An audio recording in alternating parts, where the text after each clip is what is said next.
अस्सलामुअलैकुम वरहमतुल्लाहि वबरकातुहू। कैसे हैं आप सब बेटा? 5 क्लास। उम्मीद करती हूँ आप सब खैरियत से होंगे। आज 22 दिसंबर 2020 बरोज़ मंगल है। ठीक है, हमारी रीडिंग चल रही थी हमारा प्यारा पाकिस्तान। हमारी रीडिंग इसकी मुकम्मल हो गई है। आज हमने जो है इसका बुक वर्क मुकम्मल करना है। ठीक है, आज हमने इसका बुक वर्क करना है। खाली जगह पुर करें। ठीक है, खाली जगह पुर करनी है। सबसे पहले ये सारी खाली जगह उसी में से जो आपने रीडिंग की है। ठीक है, अच्छे से आपने रीडिंग की होगी, आपको खाली जगह ऐसे ही आ जाएगी, आपको ढूंढने की ज़रूरत ही नहीं पड़ेगी। पाकिस्तान के लफ्ज़ी मायने हैं डैश। पाकिस्तान के लफ्ज़ी मायने क्या हैं?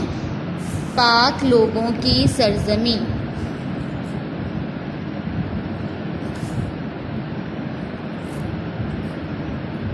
पाक लोगों की सरजमी।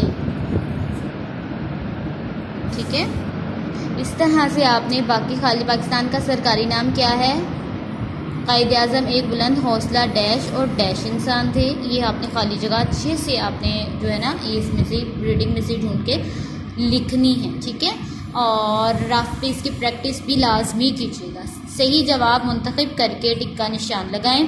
पाकिस्तान के झंडे में सब्ज़ रंग जाहिर करता है। क्या चीज़ जाहिर करता है? ईसाई आबादी को जाहिर करता है, हिंदू आबादी को जाहिर करता है, मुस्लिम आबादी को जाहिर करता है, पारसी आबादी को जाहिर करता है। किस आबादी को जाहिर करता है?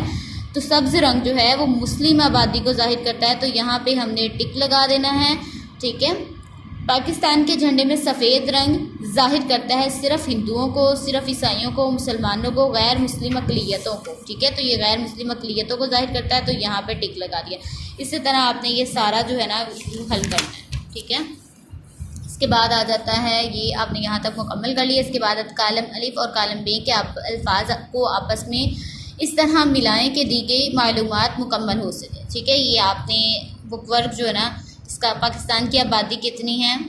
तकरीबन 18 करोड़। इसके साथ मैच करना है। लाइन बिल्कुल सीधी होनी चाहिए, कोशिश करें स्केल के साथ करें। पाकिस्तानी फ़ौज बहादुर ताकतवर। ठीक है, तो ये इस तरह से आपने इसको साथ में मैच करना है। ठीक है, अब ये देखिए उन्होंने कहा लफ्ज़ पाकिस्तान में मुस्लिम आबादी वाले जिन 5 इलाकों के नाम शामिल किए गए हैं उनके नाम लिखिए। आपने पढ़े ना 5 इलाकों के नाम पाकिस्तान के जिनमें शामिल किए गए, रीडिंग में ही पढ़े हैं आपने। ये रफ पे काम करना है। ठीक है, वो आपने देखा था ना नीचे लिखे हुए थे कौन कौन से इलाकों के नाम लिखे हुए थे, वो आपने रफ पे इसकी प्रैक्टिस करनी है। ठीक है, यहीं तक आपका आज का काम है।